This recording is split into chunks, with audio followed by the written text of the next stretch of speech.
नमस्कार।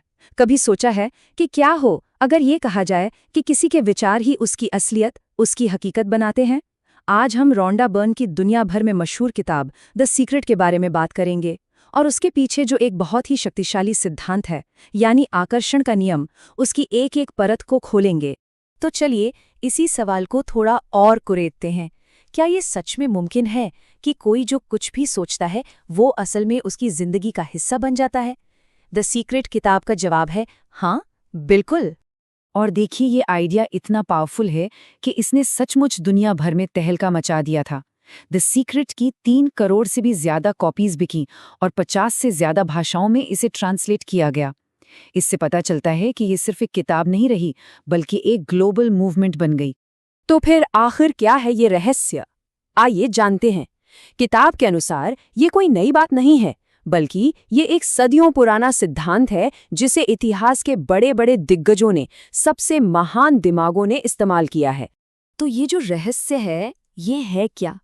असल में ये है आकर्षण का नियम, यानी द लॉ ऑफ अट्रैक्शन। और किताब का दावा है कि ये पूरे यूनिवर्स का सबसे शक्तिशाली, सबसे पावरफुल लॉ है। एक ऐसा नियम जो कभी नहीं टूटता। आकर्षण का नियम सुनने में बड़ा सिंपल है। Like attracts like. मतलब एक जैसी चीजें एक जैसी चीजों को अपनी तरफ खींचती हैं। इसका मतलब ये हुआ कि किसी की भी जिंदगी में जो कुछ भी आता है वो इसलिए आता है क्योंकि उसके दिमाग में, उसके मन में उसकी एक तस्वीर बनी हुई है। जो विचार सबसे ज्यादा हावी रहते हैं वही हकीकत बनकर सामने आ जाते हैं। अच्छा, इसको समझने का एक और तरीका है। सोचिए कि हर इंसान एक जीता जागता चुंबक है, अ लिविंग मैग्नेट।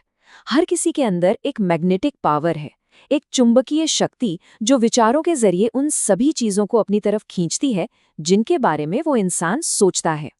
और यहाँ एक और बड़ी दिलचस्प बात है। हर विचार की ना अपनी एक फ्रीक्वेंसी होती है।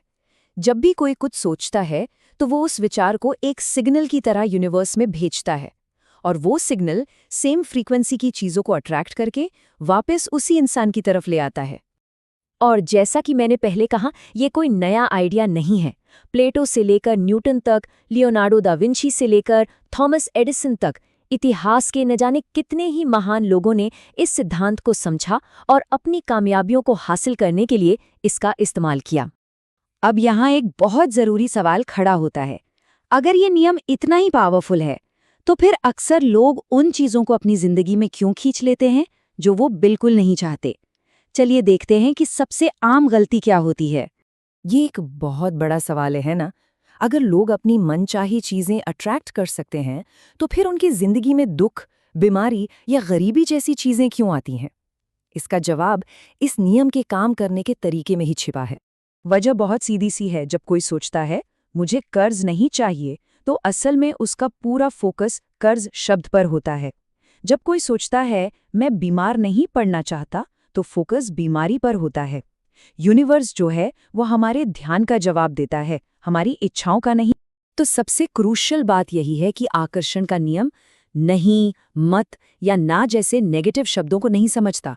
वो सिर्फ उस सब्जेक्ट को पकड़ता है जिस पर फोकस किया जा रहा है।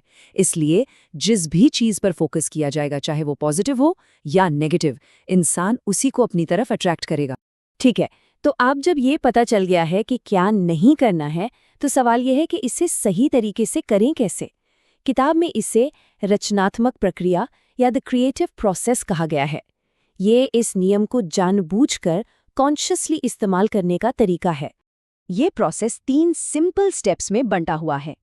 पहला स्टेप है मांगे। यूनिवर्स को एकदम क्लियर कट बताइए कि क्या चाहिए। दूसरा, विश्वास करें। ये यकीन करें कि वो चीज़ पहले से ही मिल चुकी है। और तीसरा स्टेप, प्राप्त करें। मतलब उसे पाने की जो खुशी है, उसे अभी इसी पल महसूस करें। किताब में यूनिवर्स की तुलना अलादीन के चिराग वाले जिन से की गई है। जिन कभी सवाल नहीं पूछता है ना, वो तो बस कहता है हुकुम मेरे आका। बिल्कुल इसी तरह यूनिवर्स हर विचार को एक कमांड की तरह लेता है और फौरन उसे पूरा करने में जुट जाता है। यहाँ एक और बहुत इंपॉर्टेंट बात है। वो इच्छा कैसे पूरी होगी, ये सोचना हमारा काम नहीं है, ये यूनिवर्स का काम है। कैसे के बारे में सोचना, उसके बारे में चिंता करना, ये दिखाता है कि विश्वास में कमी है और इससे यूनिवर्स को एक मिक्स्ड सिग्नल जाता है। बस अंतिम परिणाम पर एंड रिजल्ट पर फोकस करना है। अब इस प्रोसेस को और भी ज़्यादा पावरफुल बनाने के लिए किताब में 2 बहुत असरदार प्रैक्टिसेस का जिक्र है जो सही फ्रीक्वेंसी बनाए रखने में मदद करती हैं। पहली प्रैक्टिस है ग्रैटिट्यूड, यानी आभार व्यक्त करना, शुक्रगुजार होना। जब कोई उन चीज़ों के लिए थैंकफुल होता है जो उसके पास पहले से मौजूद है, तो वो यूनिवर्स को एक बहुत ही पावरफुल पॉजिटिव सिग्नल भेजता है। इससे पूरी एनर्जी शिफ्ट हो जाती है और भी अच्छी चीज़ें जिंदगी में आने लगती हैं। और दूसरी प्रैक्टिस है विजुअलाइजेशन, यानी मानसिक चित्रण। इसका सीधा सा मतलब है कि मन में उन चीज़ों को एंजॉय करते हुए तस्वीरें बनाना जिन्हें कोई पाना चाहता है, जैसे अपनी ड्रीम कार चलाते हुए खुद को देखना या अपने सपनों के घर में रहते हुए महसूस करना। लेकिन विजुअलाइजेशन में सबसे इम्पॉर्टेंट हिस्सा सिर्फ तस्वीर देखना नहीं है, सबसे ज़रूरी है उस फीलिंग को महसूस करना। ये फील करना होगा कि वो चीज़ सच में मिल चुकी है।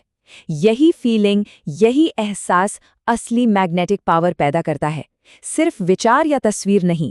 और आखिर में ये सब कुछ एक बहुत ही पावरफुल आइडिया पर आकर खत्म होता है। सोचिए कि किसी की भी जिंदगी एक खाली ब्लैक बोर्ड की तरह है। अतीत में, पास्ट में जो कुछ भी हुआ उसे मिटाया जा सकता है।